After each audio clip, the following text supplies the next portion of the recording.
thought you weren't home. Just 1 sec. I'll just tell them that I can't do this now. Just 1 second. 1 sec.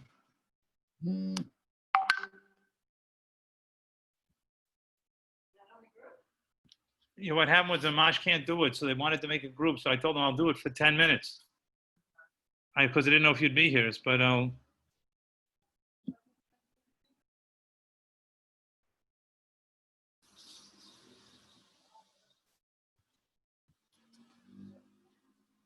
Shalom Rabbi Yosef. Am I heard?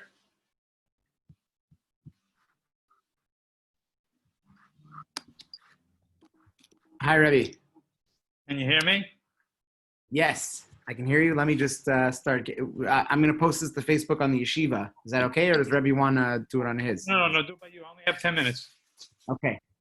So Rabbi can start whenever Rabbi's ready. I'm already working on posting it. Okay. So let me take out the Sfas Emes. There's a great Sfas Emes on the parsha. Hold on 1 second. I'm just going to get a Sfas Emes. Far away, the biggest differentiator for Delphic. Working with the Delphic has our teams to be a lot more efficient with their time. We love.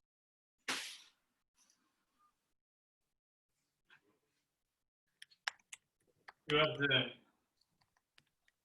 try to go over there.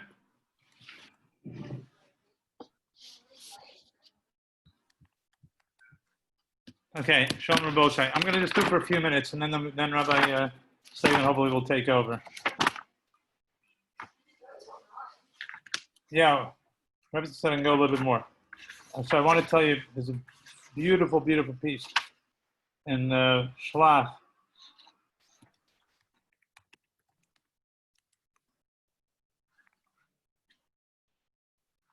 Okay, let me see if I can find the piece I'm looking for.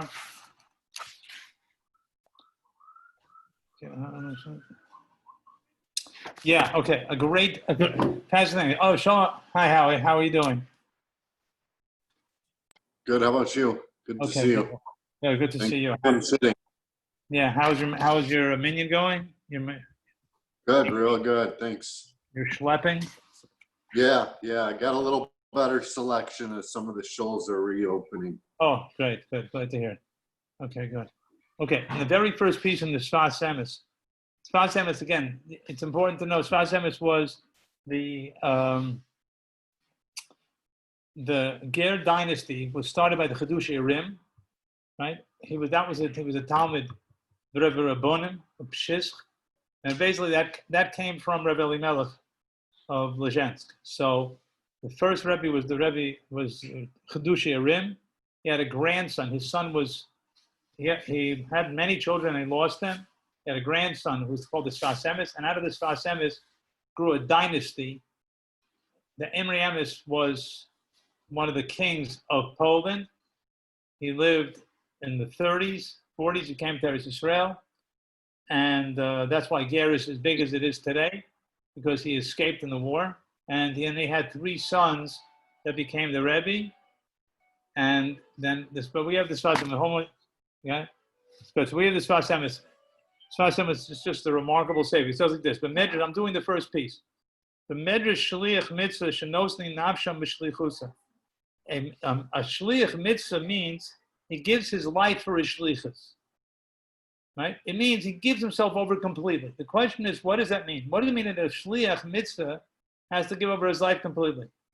So he brings from his grandfather and says, I'm just going to paraphrase it. He said, he used to say like this, that a person who fulfills a mitzvah of Hashem that he was sent to this world for in order to do Hashem's ratzon, he's called a shliach mitzvah, which means normally when we talk about a shliach mitzvah, we think about somebody that was sent by somebody. A Rav needs somebody to be called to the office, or he's got to get involved in Achnasas Orchim, Bikucholim, right? And he's a Shliach Mitzvah. He's doing the mitzvah on behalf of someone. But in this world, we are all Shluchei Mitzvah. We were sent down in this world to do Hashem's mitzvahs. So each one of us is a Shliach Mitzvah. So he says, so the question becomes, the Meraglim, this Medrash says that the Meraglim had the din of a Shliach Mitzvah. The problem is, why were they called a Shliach Mitzvah? Because, as Rashi says on the Parsha, Hashem really was not pleased with the Shlichus. He didn't really want them sending spies, and there was really a certain lack of faith. So why would the Medrash say that the people that went to spy out the land were called Shluchim Mitzvah? It doesn't seem to be the case. It seems to be that they weren't a Shliach Mitzvah, and they wouldn't therefore have a certain protection, or they don't have to, the whole relationship of Hashem sending them doesn't seem to be too strong over here. He says, however, that's why when we're wondering, why did Hashem say Shlach Lecha? Right? So Shlach Lecha, according to this Vatsam, it's a lumdis in this what Hashem was doing. Hashem said, really, I don't want to send you, right? Shlach Lecha, Moshe, you think this is a good idea. I don't think this is a good idea. But even so, I'm going to send them as a mitzvah in order that they will then have the protection, the connection that happens through a shliach mitzvah, right? A person is a shliach of Hashem, says, Hashem, I really don't want to send you, but now that you want to go, I'm going to send you and I make it a mitzvah. So now you'll have a particular relationship, and you'll be going as a mitzvah, and that was going to be a whole different connection, and you're going to be hopefully connecting for me, even though. So he says, initially it was all from their own doing. They said to Moshe, we should send spies. Well, that's not a shliach mitzvah. Shliach mitzvah means a bunch of them commands it. And everyone will say, oh, I want to put on tefillin. Okay. A bunch of them, he says, okay, here's tefillin. But the bunch of them did it over here. Let me just pause. I want to tell you a pshat. I'll tell you a personal pshat. I should have started with this, but I don't like to break in the middle. Let me go a little further. I don't have time, but I'm going to. Because Rabbi Slavin, Mr. Shem, I hope will come and take over. Please feel free if he comes in and I don't see him. But let me finish the thought first. So he says, so really, Hashem didn't want them to do it, but then he made them into a shlich mitzvah. He told them, "I'm going to send you on a shlichus, and you're going to be able to do the mitzvah, and protection, etc." And he says, now that they are going on behalf of Hashem, so they have to do what any good shliach does, which means the shliach acts on behalf of the one he's being sent by. There's a whole question of what is shlichus, right? But the simple understanding is now he's a shliach Hashem. So what they need to do as a shliach Hashem is they have to say, I'm no longer working for myself. I'm now working for the boss, which means it goes like this. It started off that they wanted to do it for themselves. They went to Moshe Rabbeinu. They said, we want to send spies. Hashem really was not happy, but Hashem says, I want to make a connection with me, and maybe if we will have a connection, and they will now become commanded, they'll become a shliach mitzvah, and their relationship will become different, and they will think differently, and they will connect to me differently, and they will act differently. So because of that, he made them a shliach mitzvah by giving a command of shlach lecha, right? So when he didn't want it, on the end he made it into a mitzvah. So now that he made it into a mitzvah, so now they have the ability of being mevatel l'ratzon, right? Asay ritzon, chakiritzona. Do what you want, but do it the way Hashem wants it, right? So now what they're supposed to do is give themselves up to Hashem's ratzon, and had they done that, they would have been saved. But they didn't do that. They stayed stuck in the original will of sending shlichus because what they wanted, right? So what this Sfas Emes is saying is not just that what they wanted initially was not good, but a person has an opportunity to turn things around based on how he relates to what he's going to be doing. So if a person has a situation, let's say, for example, we hope many of us have children, wives, right? We're making parnasa. So if we do that, but Torah shlichus, we're a shlich. I'm supposed to raise my children. Baruch Hashem gave me these children to raise. So I'm a shlich. Baruch Hashem told me I should go make parnasa. I'm a shlich. Once I'm a shliach, so now I want to know, what does Rabbi Hashem want from me? How does he want me to relate to the shlichus? How does he want me to relate to giving myself over? How am I supposed to relate to my children, to my wife, to my job, etc.? Right? Because I'm a shliach. So I want to know, what does the Mishaleach want? What does the one who's sending me want? So that, in theory, can now save us and connect us to the higher Ratzon. So before we're all by ourselves. But if we do this correctly, then we connect to Hashem's Ratzon, and we're nitzel. The relation of the Tzfas Emes will become nitzel. We're saved because Hashem says, listen, you want to do my Ratzon, I'm going to help you. But you want to do your own Ratzon, you're on your own. You're playing the game yourselves. But then the shlichus will work out. That's how the shlichus is supposed to work.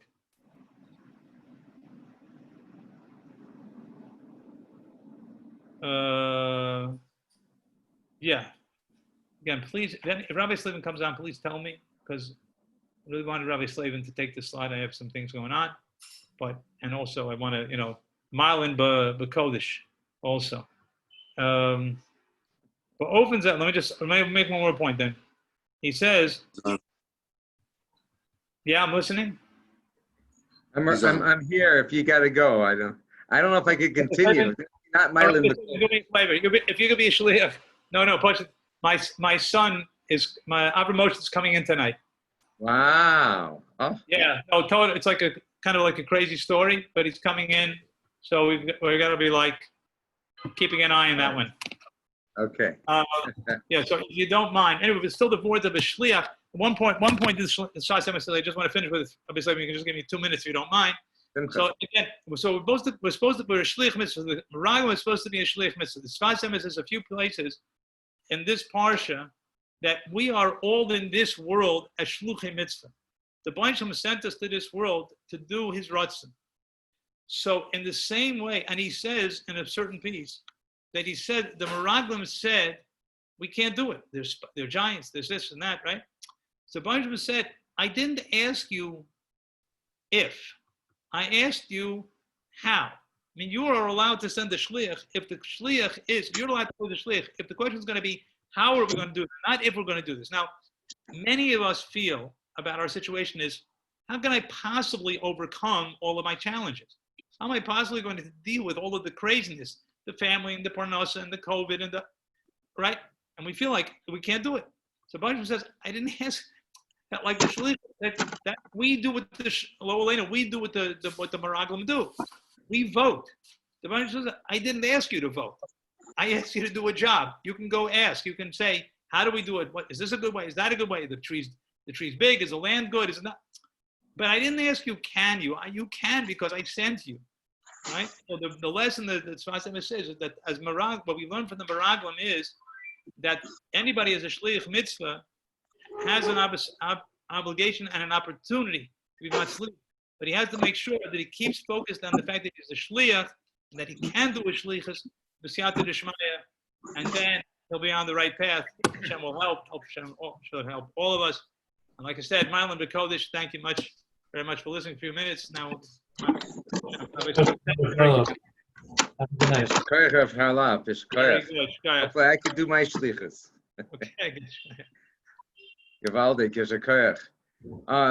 It's hard to follow Rabbi Charlop. He's definitely takes me to another place, hearing the Torah, beautiful Torah from the Tzfas Emes.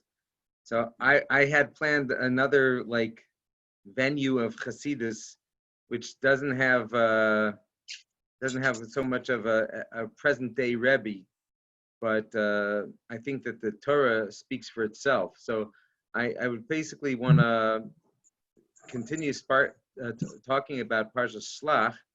Again, I feel bad because you guys are doing Baaloscha, but being that I need to do Parshas Shlach this week in Israel, I prepared this and I thought it was really geschmack. Especially the Mash asked me to speak in the yeshiva, and I prepared this and I was blown away by what it says over here. So I'm going to be saying over some of the Me'orei Naim. Of course, Yes. I'm not able to really do it justice, but what I have been able to enjoy for myself, I hopefully you guys will enjoy as well. So the Me'orei Naim in this week's Parsha talks about something very fascinating. He says that the Gemara in Sota, the Gemara in Sota, says that we have a tradition in the hands from our forefathers that the Meraglim, actually their names are very strange names. If you look at the names of the Meraglim, very, very strange names. And it's as if their names were predetermined that they would act in certain ways. And therefore, it was almost like they had no choice to give the reports that they gave. And he gives an example like Sasur ben Michael. I don't know if any of you have a son needing to be named. Hopefully, that's Besoros Tovos. You'll have children that you need to name. I wouldn't suggest naming this name, Sasur ben Michael. So the Gemara says, Sasur shesasar ma'asav shel HaKadosh Baruch Hu. It means he was like, gave a stira, he like contradicted God's actions. And he continues, I'm not going to each name that he quotes from the Gemara. Amar Rav Yochanan, Af anu nemar, Nachbi ben Shevi divrei shehechbi dvar shel HaKadosh Baruch Hu. Another one, Nachbi ben Vafsi. Great name. Nachbi. What does Nachbi mean? Nobody I know is named Nachbi because it's not a great name. But Nachbi means to hide, that he hid HaKadosh Baruch Hu Kaviyachol. He tried to deny, as it were. And so in order to understand what this is talking about, so the Me'orei Naim, Schusa Yigen Aleinu, he says the following. In order to understand this, I'll repeat it, that the Me'orei Naim, Schuto Yagen Aleinu, may his merit protect us. He brings down a Rashi that when the Torah says Shlach Lecha, God told Moshe, Shlach Lecha, send for you, send for yourself. So he said, Ani Eini Mitzava Lecha. Hashem says, I'm not telling you to do this, but Imatar Tirtza Shlach. But if you want it, you could send it. So we all know the famous idea that this whole concept of spying on the land of Israel, what is it talking about? God took us out of Egypt. They saw the crazy Makos. They saw Kriyas Yamsuf. They got the Torah at Mount Har Sinai. They like saw Kaviyachol, the Kisei HaKavod. Their neshamas flew out of their body when they heard God speak. I mean, we're talking about people who had the most unbelievable experiences without mushrooms. I mean, they had the most unbelievable experiences in life, and it was real. And yet, they didn't trust. They wanted to spy out on the land. And we see a crazy thing that the Charlop Rebbe brings the Zohar Kodesh, and he says we have to understand to look at the what happened with the spies vis-a-vis Eretz Yisrael. The Zohar Kodesh says that the Meraglim, they wanted to understand intellectually what Eretz Yisrael meant, but it's like kind of figuratively speaking what it means to go to the next world, to Olam, to the Eretz Elyona, the supernal existence, what it's going to be like in the next realm of existence. You know, we all know the famous story, the conversation in the womb, the song made famous by A.B. Rottenberg, you know, about the two twin brothers, you know, talking about what's going to happen, you know, in the womb. But nobody really knows what's going to be in the next world. So it's as if they wanted to kind of find out what's going to be.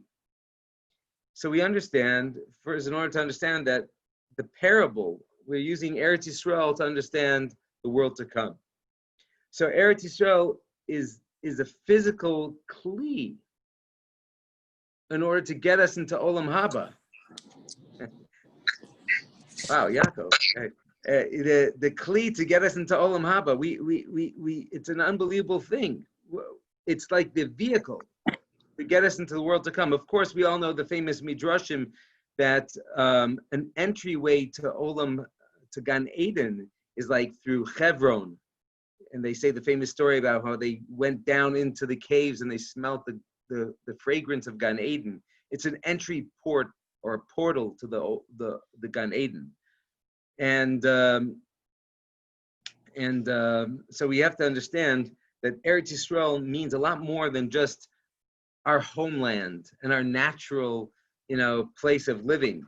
It is really a symbolism that this world is not just this world.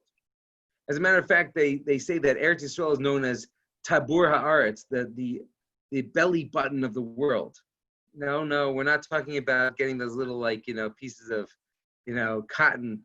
We're talking about, it really means it's like the umbilical cord. It means that there's a kind of a channel of spirituality that comes to the whole world, right into Eretz Yisrael, and then spreads out to the rest of the world. So Eretz Yisrael is that portal that gets us to understand what it means to be in a different realm of existence. Okay, with that preface, the Morainaim continues. So he says that being in Eretz Yisrael also makes it easier for a person to make the transference to the world to come. As our rabbis have said in the Gemara in Subas, I think it's Daf Kuf Yud or Kuf Yud Aleph, it says over there, Kol Hadar Be'eretz Yisrael, anybody who lives in Israel, Kamish Yesh Lo Eloha, as if he has God. And the whole Shalodar Be'eretz Yisrael, anybody that doesn't live in Eretz Yisrael, it's Kamish Ein Lo Eloha, as if he doesn't have a God, which is kind of scary. But it says another further crazy thing. It says that anybody lives in Chutz La'aretz, it's Ki'ilu Oved Avodah Zar B'Tahara, as if he's serving idols in purity. How do you serve idols in purity? So he explains that serving idols, it doesn't mean that a person actually bows down to idols and believes that idols are the things that are in charge of the world. It means that there's certain angelic forces that are in charge of each country in the world. And those angelic forces, they are the ones that are the vehicle that bring up all the prayers and all the mitzvahs that people do in whatever country they're living in. So if you're living in, let's say, Wuhan, right? Where is that? China, right? And you're doing mitzvahs there. So it's you're having. I'm davening. I have kavanah for Hashem. I'm putting my tefillin on. I'm shaking my lulav. Whatever mitzvah I'm doing, I'm having pure intention for Kadosh Baruch Hu. But how does that Maisa go into the heavens to reach a Kadosh Baruch Hu Kaviyachol? It's only vis-a-vis the angelic force that's in charge of that particular country. So when we do a mitzvah in Chutz La'aretz, it's as if we're giving power to the specific angelic force to that country. And that's basically what needs to be focused on, that when we do Torah and mitzvahs in Chutz La'aretz, we have the right intentions, but nonetheless, as a byproduct of having to go through the particular angelic force, that angelic force kind of gets extra power. And that's as if we're doing Avodah Zarah. And even though it's B'tahara. And that's what the Morainaim says. Now he says, Va'vein. We have to understand something that's written in the Kisvei Arizal. He's like going all into Kabbalah tonight. And he says, V'nimtza sha'avoda shlema l'schus la'eretz Elyona, Eretz HaChaim Pnimi, b'chinas Eretz Yisrael hu haderech hanakel be'eretz Yisrael. If a person really wants to get to have pure, unadulterated, like 5G connection, the best place to do it is in Eretz Yisrael. That's the place. That means that I get like $1,000 per guy who makes Aliyah after this. So sign up, Lamaisa. But what do? I'm talking to people who are not here in Eretz Yisrael. But I want to give you the idea of what we should be striving for. Lachen mina pashat tavin muskalos gamken al derech zeh hikshu akadmoni v'klalim Rambam. If the Jewish people in the Midbar were saying, "Oh wow, I'm signing up to eternity in the world to come," what does eternity look like? How am I going to be able to enjoy eternity? Right? Is eternity like the Muslims say? That's going to be totally a physical existence? Nah, that can't be. Well, what does it mean? As a matter of fact, the Gemara in a couple places say that the reward in the world to come, nobody has seen it and nobody can imagine how amazing it is except for God. So, it's as if at one point in time they're told, I took you out of Mitzrayim, I gave you the Torah, I'm going to bring you to Eretz Yisrael. That means I'm going to take you to the world to come. And now the Jews are kind of like, what does that mean? I remember when I was a bacher in an amazing school, it was called Neve Tzion. I don't know if it's still around, right? The students are still here. We still have a couple guys here. But we had a crazy sikha one time. And the sikha basically was saying that the Mishnah in Pirkei Avos, I think it was from Rav Dessler, where Rav Dessler says that the amazing is 1 hour of tshuva and maisim tovim in this world more than all the olam haba. And what is olam haba? Olam haba is not just one person's olam haba, it's the global olam haba, the universal olam haba, that everybody's olam haba all wrapped up into one. 1 hour of tshuva and maisim tovim is greater than all the pleasures that could be for eternity. Now, what is eternity? And the Rebbe that gave the shmooze, I think it was the Mash, I'm not sure. He says, imagine you filled up this room, and then the base medrash is a big base medrash. For those of you who remember the big base medrash.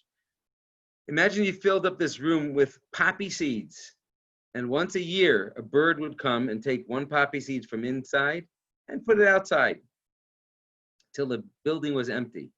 That's not eternity. Imagine if all the buildings in the world were filled with poppy seeds and a bird would come once every 1,000 years and take a seed until all the buildings were empty. That's not eternity. Eternity is a very long time. So if we want to know what our eternity is going to be like, it's a good thing to invest or investigate. So the Jews want to know, what are they getting into? So they decided to send spies out into the land.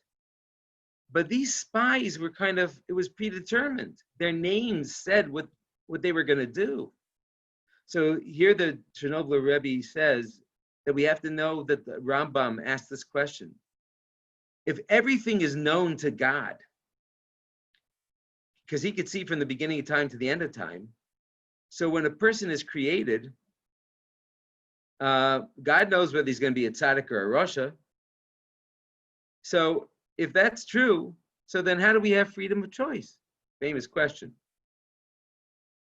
So he says that first we have to know that the choice between good and bad basically has to do with the fact that there was something called Shviras HaKelim.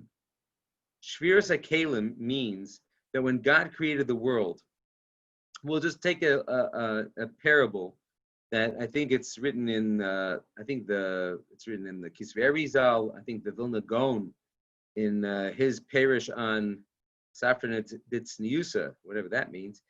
He explains how God wanted to show the world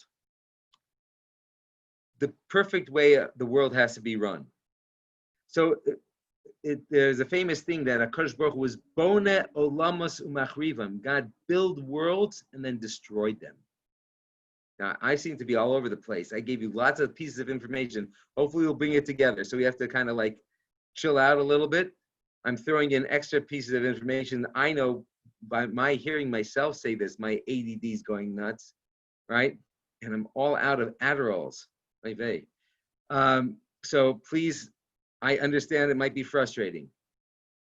God built worlds and destroyed them. What does that mean? It doesn't mean physical worlds. It means that Hashem tried to show the world what it would look like if the main thrust of the world would be chesed. And so chesed was brought out down into the world as it is the ruling force of the world, chesed, right? And love conquers all. But you know what? It couldn't make it, because sometimes love goes unbridled and goes out of control, and instead of building the world and conquering everything, it destroys it. And that's one of the things, the problems with chesed. So then Hashem put gvura in the world, might and power, and that came, and that all obviously destroyed. Then Tiferes came, which tried to kind of balance the two, but it wasn't enough. Then came Netzach, then came Hod, and then came Yesod, and finally Malchus. And then Hashem showed that all 7 of those cannot rule the world by itself. Then it's based on the verses in Parshas Vayishlach that talk about all the kings that ruled in Edom before there was a king for the Jewish people. And finally, the 8th king over there, it describes as having a wife.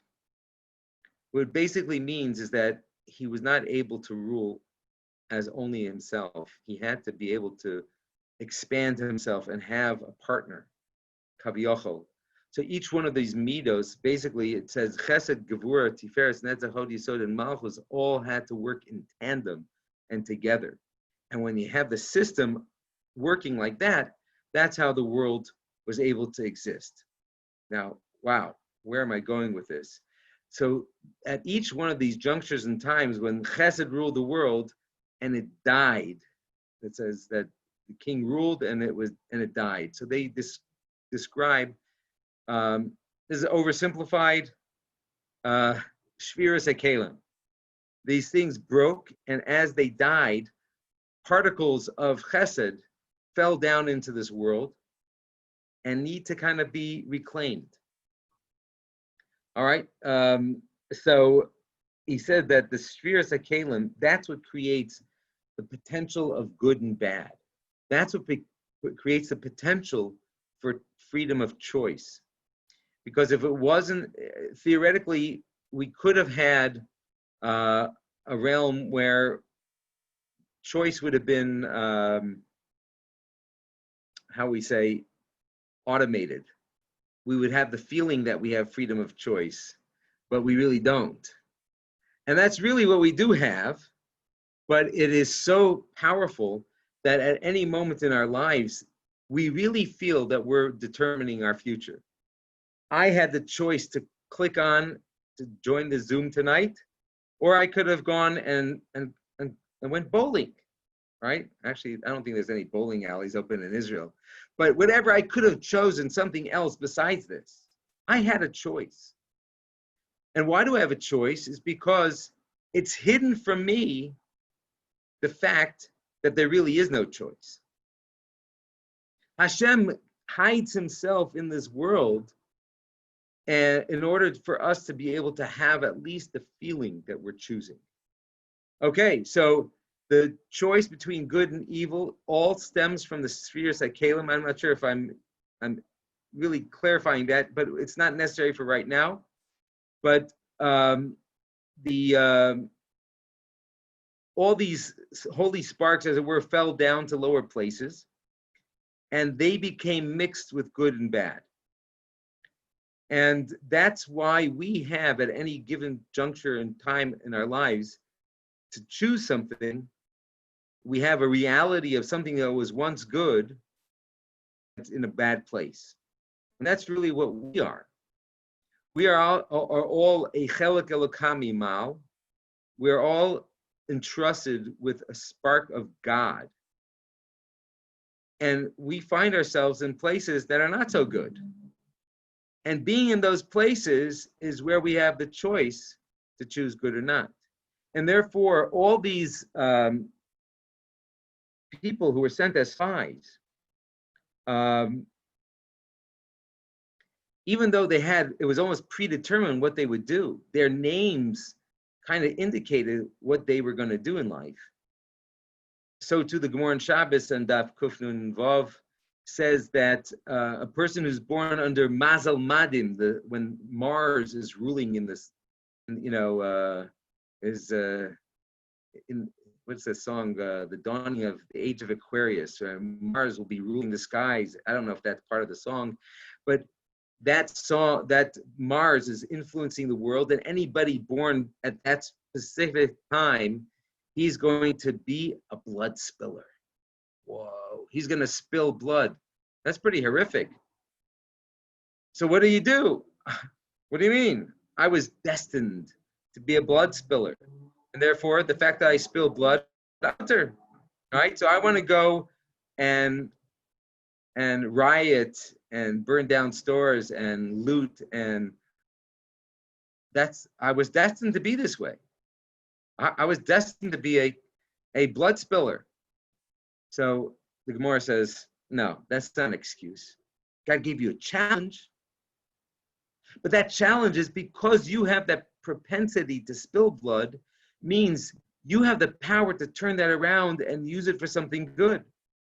The ultimate level of being a blood spiller would be to be a mohel, to be able to use that power to channel it into a tremendous mitzvah, which that itself will give somebody else exactly in a bris milah the idea, yes, just like that blood spiller was able to conquer his desire, I too, who had a bris milah, could conquer my desires. It's a huge, powerful experience. And then the next level, you could be a shochet, or in the lowest level, you could be a doctor. I'm sorry, no offense to any doctors out there, but the idea is that yes, I have a propensity, and I might be somebody who's going to spill blood. I could do it in a way that's a mitzvah, not euthanasia, right? What about the old people in Asia? I don't know, right? No, sorry, bad joke. Right? Not to pull the plug on somebody. We're talking about using for a mitzvah. So he says, the Mori Naim says, we should know something very clear, that if a person finds himself with these desires to do something wrong, Kikol Iker Tanuga Borishmo is Barishmo Bebrios Alomas, Ubil Yisrael sees Anug Al Yidei Avodosam Sheavdu so Af Shehem Krutei Chomer, the Taru is Torah. Hashem, the whole pleasure God has in this world is by us trying to connect to Him and doing avoda, serving God, even though we're physical and we have a combination of good and bad. But if we didn't have any bad inside of us, then we'd be robots. We'd just be going like, we'd be like angels. I don't know which is worse, robots or angels. They don't have choice. Angels don't have choice. And so therefore, like, what's the purpose? God doesn't need more angels. God wants something that's going to be able to be living amongst the Shviras HaKelim with a mixture of Tov and Ra, and when He chooses good, that's, Hashem says, now I have Gishmak. That's the biggest pleasure Hashem has. In other words, I don't need more angels, God said. And we know that that Siba HaMevi LeBechira Libchor Derech Echad Mitov V'Ra Hu Al Yedei Adas. The ultimate way of choosing is developing your power of das. My ability to connect with what I know and live it. Not like Glenn live it, but sometimes even then, to know when to have a l'chaim, and not to get carried away. To live in this world where there's choices of good and bad, and say, oh, I know my purpose. I'm able to elevate these holy sparks that have fallen, and when I find myself in a place having to grapple with a choice, oh, I have a taiva to do this, and I know I should be doing that, when I have das that helps me pull myself away and extract those sparks of holiness from the choice of bad that's attracting me to the bad, because there's holy sparks in the bad. And I extract those holy sparks and say, no, I'm not going to give in to doing it in an Avera way. Rather, I'm going to say, I'm going to use that the excitement and pleasure that I would have had doing the things that are wrong, and I'm going to channel it and say, I want to do what's right. I'm taking all that excitement for the bad that's stuck, the good that's stuck in the guise of bad, and I say, no, I want to recognize you, Hashem. You are present in my choice, God. God is present when we're down in the dumps, because our neshama is the presence of Hashem. Oh, so that's pretty big statement, but there's more. We see that in Ein Das Havdalah Minayin. If we don't have Das, then how am I going to make this distinction about good and bad? Right? That's why we make Havdalah in the bracha of Chonen Hadas. You who give us that Das, that ability to connect. And that's really what we need to recognize, one of the things that we have to daven for tremendously is Chonen Hadas. Hashem, grant us that wisdom. Give us that ability to connect and choose the holiness that's there. I don't want to be stuck in not recognizing you in my experience. So let me just say one more thing about the angels, though, because it's really important for us to know this. I'm not going to be able to tell you the whole Moreh 9 because it is quite lengthy, but I'm going to kind of cut to, I don't know if they call it the chase, but we have to understand that one thing. When the spies got into Eretz Yisrael and they saw giants, lots of giants, and the giants were dying. And they're like, wait, who are these giants? Don't we remember from the time of Avram, there were giants in the times of Avram. They were angels that had fallen to the earth, but they can't be eternal in the land of Israel. They die also. Oy vey, if Malachim can't make it, how could we make it? We mere mortals. And that was their mistake. Many of the Meforshim explain, the Ramban, that they said, "V'neinu kechagavim beineinu v'chein hayinu beineim," and we were like grasshoppers. Oh, grasshopper! We were like little grasshoppers in our eyes, and so we were in their eyes, in the eyes of the angels. The angels, these giants, are looking down at us like little grasshoppers. And there's a famous medrash. I'm sure you can find it in the Medrash Shez. I don't know what page it's on. That talks about how they hid inside the peel of a pomegranate. Pomegranate is so huge that a human being was hiding inside of this, and the angels picked it up and said, "Oh, look, we found little grasshoppers in here." You know, it's a medrash. It seems so like meaningless. No, but that's very significant because the angels saw us the way we saw ourselves. It says we were like grasshoppers in our eyes, and so too we were in their eyes. We projected our own self-image upon what other people are going to see about us. And therefore, we look at it like this, that we saw, if the angels couldn't make it, how could we make it? Whereas Hashem says, no, you don't understand. Angels are robots. Robots, they're in a fixed orbit. I think the pasuk says, I don't remember which type of angels, Saviv Yahalechun. They orbit in a specific orbit, but they can't come any closer or farther from God. Their orbit is set because they have no choice.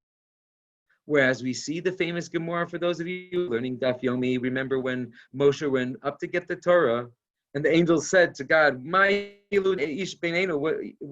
is a human being doing in our midst? God says, Moshe, grab onto my kisei hakavod and answer them. What does it mean to grab onto the kisei hakavod? It means that Hashem is saying, Moshe, you don't understand. These angels are in a set orbit. But you, Moshe, a mere mortal, you could grab onto the kisei of kavod. You could come and be connected with me. That's what every yid has the power to do. And that's what the mistake of the spies was. But they had to have freedom of choice. They had to be able to go down and hopefully choose that. And that's what we see. Moshe Rabbeinu saw. He chose these people because he thought they could make it. And we see that when it came to Yeshua, he was like, Yeshua is a bit too weak. He's not yet at that level to make the right choice. So what did Moshe Rabbeinu do? He says, I'm changing your name from Hosea to Yehoshua, that Hashem, Yud Kei, should save you from the Atzas Meraglim. You shouldn't fall prey to the mistakes other people might make. Kalev, what did Kalev do? He went and davened by the Avos. He also understood he needs help, because it's not a simple thing. If the choice was so simple, then the reward wouldn't be so great. It's not a simple choice, because Hashem hides himself in this balance where if we really work on our das, then I could find him even in the biggest nisyonos. But if I don't, then I fall.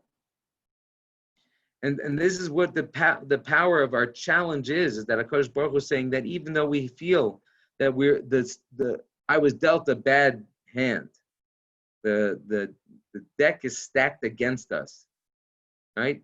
I have no chance of making it. No, that's not true. I wasn't born to be a blood spiller.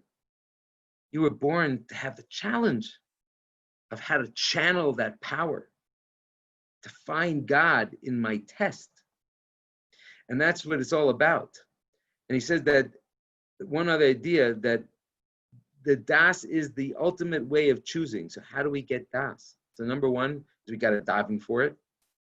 And that's why it's the first thing we daven for. First thing. Yes, Shmona Esrei, the first three brachos are I'm giving recognition to Kadosh Baruch Hu. I'm just stating my understanding the hierarchy. That Hashem, you are the God of our forefathers, Avram, Yitzchak, and Yaakov. You have the power. You have the Gvura. You have the Kedusha. And then we enter the realms. Okay, God says, now that you've appeased me and you've put yourself and you got the right hierarchy and you got the right priorities, now what do you want? The first thing we ask for is Atachonin Ladam Das. Hashem, you grant a person das. So Hashem, please, Chaneinu Miitcha Chachma Bina V'Das, please grant us that Chachma Bina and Das, that they work in tandem. Baruch Atah Hashem Chonin Adas. Or Deya Bina V'Askel, I'm sorry, it was a different nischos. Give us that das. Either which way, Hashem, I need das. I need you to help me connect to you. And that's really what Hashem wants, is us to make that choice by asking for it. And see that it's a meet of a Kadosh Baruch Hu that is one of the highest levels. Some people say das and keter, for those of you who are Spheros. I know I see a Rami there. So you might be into Spheros, right? Keser, it's like das is up there. Kol echad lefi mashu adam kach etzlo hadas shelo. Each person, according to how you were created, that's how your given level of das. And some people have a level of das that are like in the shvira. We feel like we were born destined to be blood spillers, right? But even there, we might have to work harder. But that when we accomplish it, it's so much more geschmack for Hashem. Hashem only gives us that challenge, that we're given that detail or that job because we could handle it. Hashem only gives a nisayon to somebody that he could pass. Yes, it's difficult, but when you pass it, that means you were the one that could do it. Nobody else could have done it. Because otherwise somebody else would be in your exact situation. So this is what it means to be in the Shvira. This is what it means to have this propensity, this kind of predetermined way of looking at things, and knowing I got to daven to Hashem, help me see it the way you want to see it. I think that's what part of what Rabbi Charlop was saying, is that we want to do your will, Hashem, that we should be lasos ritzoncha. Right? A lot of people have their own idea what God's will is. It's a beautiful prayer. If you look in the Sephardi Sidurim, they have a limud for the month of Nisan, and they talk about each nasi. And you see, each nasi actually brought the same korban. They were all identical, but they all came to it with their own unique abilities. And that's why the tefillah over there, it says, like, Hashem, help me, lasos ritzoncha kirtzonecha. Let me do your will the way you want me to do your will. It shouldn't be just my own, like, oh, I like this, I feel I connect. It might be true, you might be connecting, but is it within the realms of halacha, right? A lot of guys, like on Purim, I don't know if has anybody ever got drunk? I don't know, but Purim, there's a custom some people have, and they get drunk a little bit, and sometimes, after Purim, it's like, let's do Ma'ariv. We want to daven Ma'ariv, it's usher to daven when you're drunk. Well, what do you mean? I want to connect to Hashem. It's so pure. It's so beautiful. All right. I don't know. It's hard to explain why, but sometimes Hashem wants us to have, also when we approach Him, to recognize we're approaching the King. It's not just all about how I feel and how I want to connect to God. It's I understand this is part of my service of God. So imagine if a servant of God comes in there and starts saying, God, you're the best. And he kisses his feet and he's like, I just wanted my tea. Can you just bring me my tea? Of course, Kodesh Baruch Hu is not that. He doesn't look at our tefillah as his tea, but we can't just take advantage and say, like, God is this lovable teddy bear and he's going to, he knows what I feel. True. It is true. But I've got to have my respect for him by saying, I can't just go in there any way I feel like it. I got to remember that it's with God we're talking about. Yes, it's Avinu, it's Avinu, but it's also Malkeinu. I have to have that balance. Okay, so therefore we have to understand that we're all created with our own unique challenges. And therefore we have to know that if I have a desire for something not good, it's really that desire for something not good is really a spark of holiness that has fallen down into that place. And if I take that desire for that thing and I channel it towards Hashem, I'm trying to think of what you guys might be able to relate to. I can't imagine you guys could ever relate to any taivas of something usher. What could it be? Let's say something, a person has desire for, let's say, food. Wow, and you're fleshik, right? You would never dream of eating treif. You just had fleshik. And of course, your friend walks in the room with his ice cream sundae, like with hot caramel and sprinkles. And it's just like, wow, I want to have that ice cream, but I'm fleshik. So I have desire for that thing. What's attracting me to that? It might be part of chesed, because the milk and the ice cream is white, and that represents chesed. I'm just darshaning. I'm not. There's no truth to what I'm saying right here. What it is that you're finding that you're attracted to, but it is a spark of holiness that's enclosed in the form of something that you're not allowed to do. And therefore, if I take that desire and say, wow, I have desire, I know I desire the pleasure of the flavors, true. The real reason is because there's something holy there. So let me take that desire for the pleasures and say, I want to have the desire for the holiness, and therefore I'm going to say a kapitel tehillim, to close to Hashem, instead of giving in to that desire. And at that moment, I have chosen and have given God one of the most delicious gifts I could ever give him. by recognizing that he is there with me in that challenge. And that's what it means to truly serve Hashem with true love. Instead of the ava nefula, the chesed that had fallen, I'm finding a way of loving God instead of loving myself. Oh, so I guess I don't know. Wow, I didn't realize I've been going so long. Wow, you give a rabbi a microphone and he won't stop until you shut him off.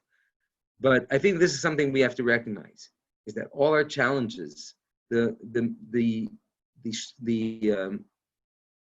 meraglim, they were really shlichim, they were really shluchei mitzvahs, but they didn't connect enough to the das.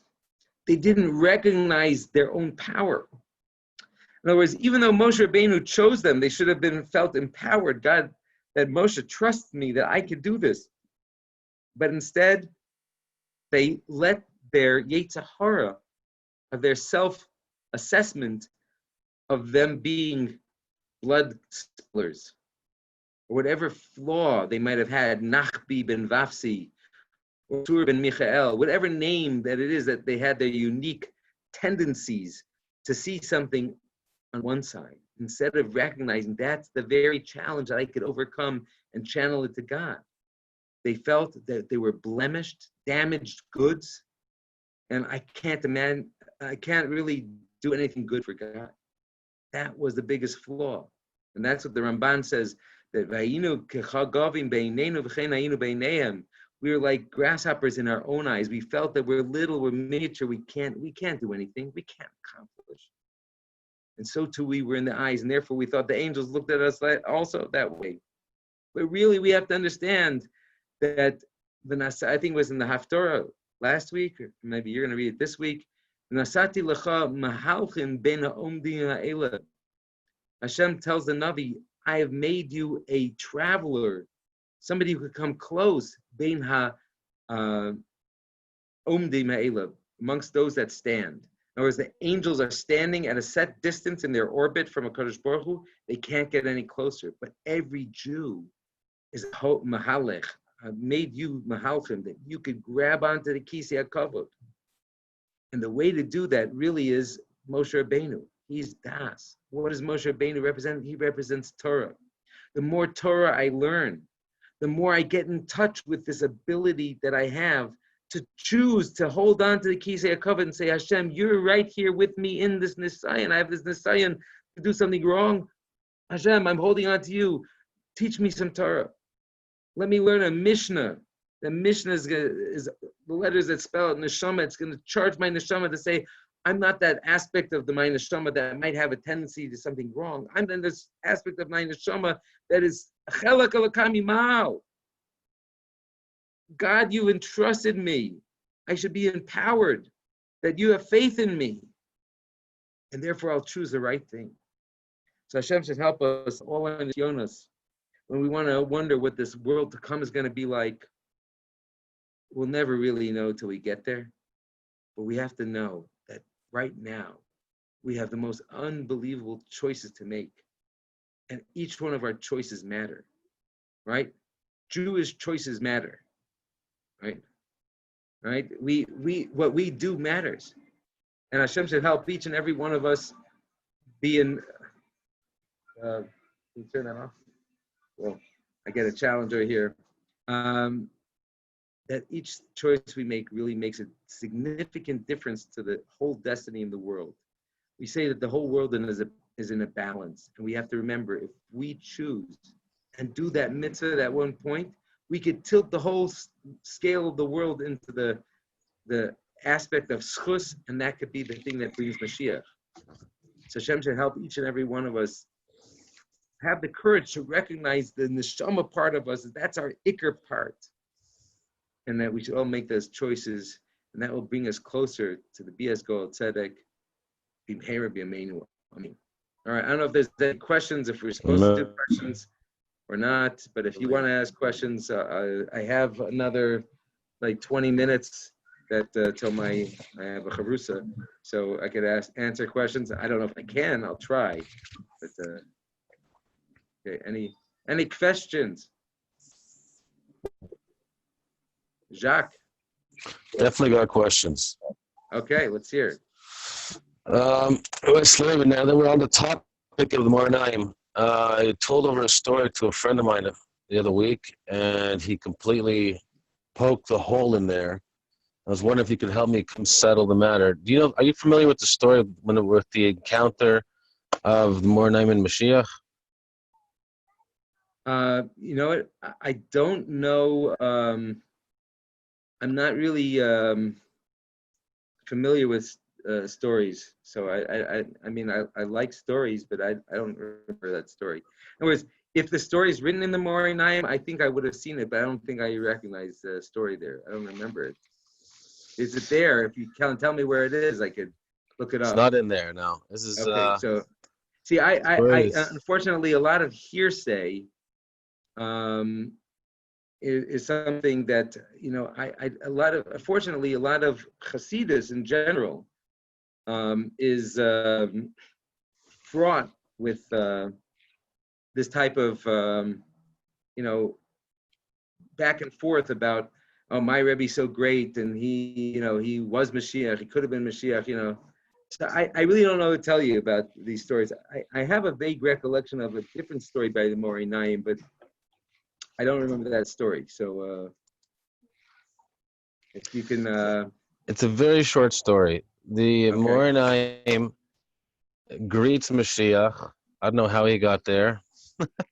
But he asks Mashiach, please come and bring a redemption for the Yidden. We're suffering. And Mashiach says, I can come now, but not all the Yidden will have a Yeshua. They're not Zoiche. Everybody has completed their tikkun. Right. So I heard a story like that. I didn't know it was a Moranayim. Yeah. The Moranayim Yeah. agreed with Mashiach that it wasn't Shayach, and he disengaged from his request. And he came back by his Hasidim. He told them about the encounter, and he had a big macher over there, a Gvir, who was shouting, made a tumult. Why? The ones who weren't Zoche could have taken a bullet for the team. Why should we wait for them? Why should we wait for them? And he told him, "You think you would have been one of the people who would have been saved? Maybe we're waiting for you, Mr. Right." Meyer. And then he blushed from embarrassment that he wasn't necessarily So from that story, take away that really Hashem wants us all to have a final tikkun, and that nobody should be left behind, and that Mashiach's going to come for a geula for everybody. We should all be zoiche. After relating that story to a friend of mine, he told me, but Yaakov, didn't you tell me years ago that there's an Inyan from the Chachamim that the last generation of Mashiach is a reflection of Mitzrayim, and just like 4/5 got left behind then, also 4/5 will be left behind now. So do you see the steer that I'm bringing to light? Great. That's a great question. It's a great question, but I don't want to make light. The question is much more geschmack than my answer. But the answer is something that is basically there's different ways Mashiach could come. And there's Be'ita and Achishena. In other words, if forced into it, in other words, we can make Mashiach come early. And if Mashiach comes early, there would be some way, apparently, according to the story, some people that will be left out. And that might be, therefore, we have to wait. So it could be the 4/5 version is if it comes in a way like that. And if we wait to the end, maybe everybody will be Zocha. But other people say, no, it's the opposite. It says that if we bring Mashiach early, that we could do that only, some people have to sacrifice, but even at the end of times, at the last minute, there's two ways that Mashiach is going to come. Mashiach could come through our mitzvahs, by us deserving it, doing mitzvahs, and then Mashiach will come bechesed, and then everybody would deserve it. It was like, the Project Shabbos, all these things that are getting people to be more aware of Yiddishkeit, and even if they don't become 100% tzaddikim, Like, I don't know if you were there when we spoke about the Maral on the Erev Tafshilin. That means Hashem just expects us to start the process. He doesn't expect us to all complete the process and be perfectly ready. So long as we're in process, that's what Hashem wants. So if Mashiach comes through mitzvahs, so then we'll be in process and everybody will zocha. But there's another way that Mashiach could come. Another way Mashiach comes is if from punishment. Instead of reward for our mitzvahs, it's punishment for averas. In that scenario, then maybe only 20% will come. So again, there's different phases and different ways Mashiach could come. So in the early stage, according to that testimony, not everybody will be zocha because not everybody has started the process, not only finished it. We haven't even started. But in the end of times, when things get closer, we could either do it through mitzvahs and then everybody will be zocha, or we could do it from the negative side. I don't know if that helps, but we choose ultimately. How do we want to experience Hashem in our life? By feeling a closeness by doing Torah and mitzvahs, or by admitting to the pain coming from HaKadosh Baruch Hu? Tziduk hadin. I have to be matzdik hadin. Hashem, you're right. The person says that he was deserving for this terrible punishment because he did averas and he recognized it. You can recognize Hashem through punishment, or you can recognize Hashem through your avoda and trying to do mitzvahs. So I don't know if that helps answer, but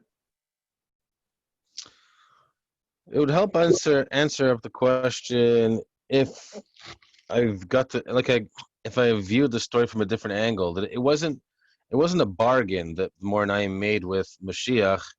It was rather, this is what he wanted. Is that going to happen necessarily? No. The first time I ever heard the story, I thought it was a deal. All right, we made a deal now. Mashiach and Moroni.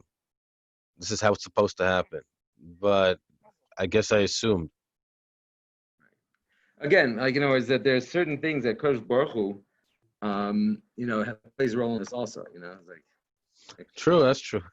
Right? Baruch Hu, I forgot about that. Says, the Mashiach is a representation of Hashem saying, listen, we could do this the way you want. But why does Hashem, in other words, this is something that could be some of the holy sperm in the Kisvei Arizal explain to why Adam sinned. What? Why did Adam sin? Because if Adam would have just kept and held himself back and not done the Avera, so then we would have he would have gone right into Gan Eden. Right into Gan Eden, and Shabbos would have been in Gan Eden, and it would have been amazing. How our neshamas would have come into the world at that point in time, we'd be experiencing it as being a cell on Adam's body. I might be the ingrown toenail. I don't know, I don't know what role we'd be playing. But because HaKadosh Baruch Hu understood that he wanted to give more schar to everybody involved, he wanted people to have an opportunity to have their own choice. So therefore, Adam Arishon, when he says, if I listen to God and I don't eat from the tree, so it's a very nice thing. I passed my test, whoop-de-doo, I don't even have an internal Yetzer Hara. I don't even feel that desire. Whoa, look at that apple. It wasn't an apple, by the way. But look at that fig. Oh, I got to have that fig. I heard Rav Nachman said it was an apple. Well, too bad. Chazal don't say that. There is a term that there is one medrash that says something about a tapuach, meaning tapuach means in Hebrew, and even Lashon Kodesh, something that is expanded. It's like blown up, right? And so therefore that an apple or any fruit is something that bulges out of a tree. So it's not necessarily, he didn't eat from the bark, because there is something that the bark actually tasted like the fruit. There's a lot of midrashim. So what it means, that where one midrash says, al mi tapucho shel eitz, but not an eitz tapuach, whatever. I don't remember the exact lashon of the medrash. I have to find it also. But the rest of the Chazal talk about figs. talks about dates, grapes, chita, wheat. There are different things that, but Chazal don't necessarily say apple, but it means the fruit. So you want to say the fruit, and that's what Rav Nachman meant. Maybe he meant apple. I don't know. There's a lot of things about chakal, tepuch, and kadishin. I really don't know. But I don't want to chas shalom say Rav Nachman is chas shalom wrong. That I'm not going to say. But the classical Chazal sources don't seem to say apple. Either which way, Adam was given that choice to eat from the tree, yes or no, and he felt that he didn't even have an internal desire to eat from the tree. It was an intellectual one, and he thought, "Wow." Well, the snake kind of tried to convince him of this. He says, "Listen, Adam, you don't even have desire for this fruit. So for you to say no, what's the big deal? You mean all your reward you're going to get from this is going to be like Nahama de Chisufa. You're going to feel like, what did I do to deserve this? You're going to feel embarrassed. God doesn't want you to feel embarrassed. Why don't you eat from this fruit, and then you'll feel desire, and then you'll say no the next time, and then you'll have a bigger ability to choose." Now let's go and take a macro vision of this thing. God. Did God want Adam to eat from the fruit or not? No, he told Adam not to. So Absolutely wrong. God wanted him to eat from the tree. Rabbi, you're nuts. Yeah, I am nuts, but that's besides the point. We know that anything that happens because it's Ratzon Hashem. After La'achar Ma'isa. La'achar Ma'isa, if something happens, it's Ratzon Hashem. Yeah. Beforehand, it wasn't necessarily Ratzon Hashem. So Okay. It could be that initially God says, listen, we could do it this way.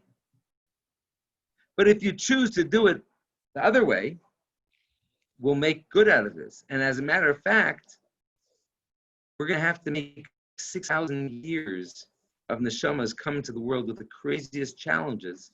And then you're going to say, oh, we deserve it. And then we're going to say, it's worth it for me to wait till all those neshamas have had that experience and had those choices. And then I could bring the Geula.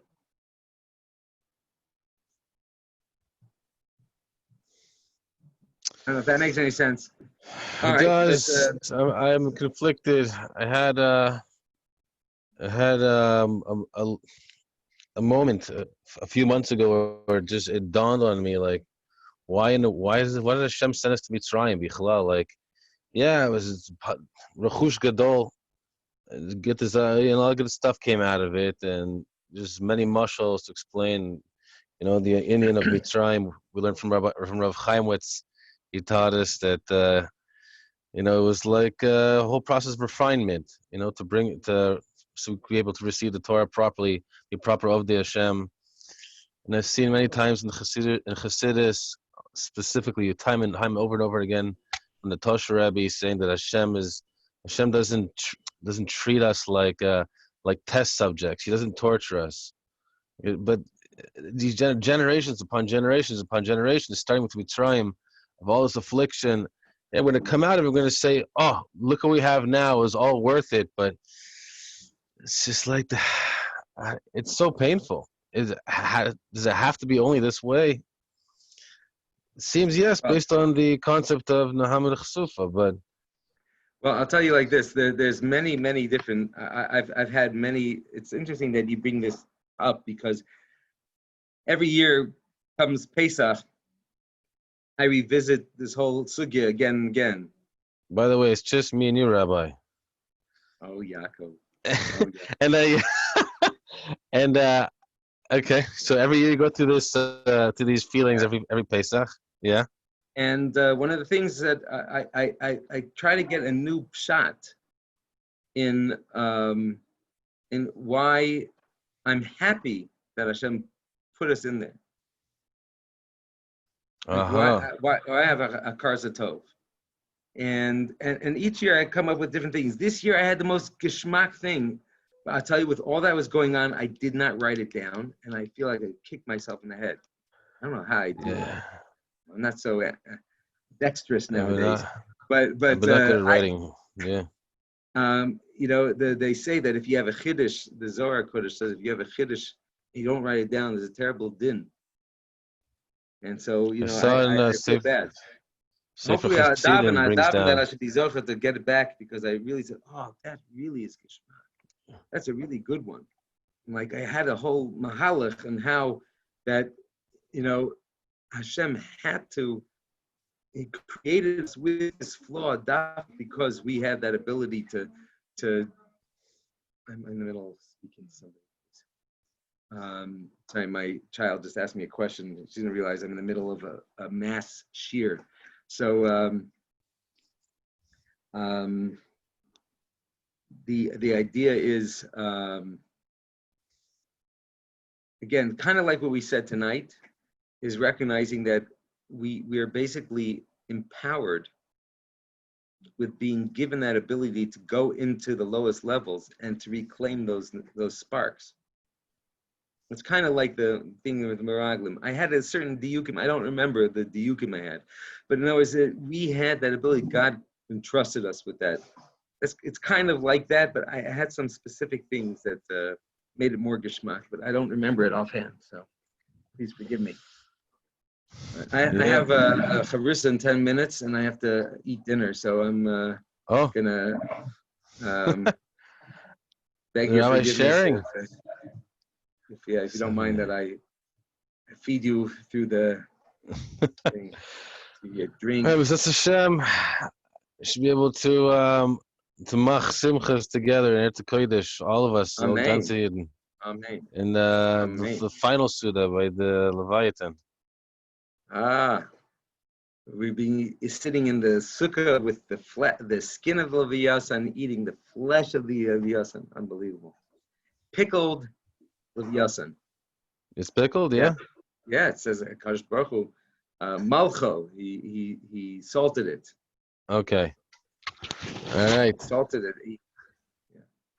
Enjoy your dinner, and it's nice speaking to you, Rabbi. Likewise, Jacob. Be gesund. Kol Tuv. Amen. Bye-bye. Kol Tuv.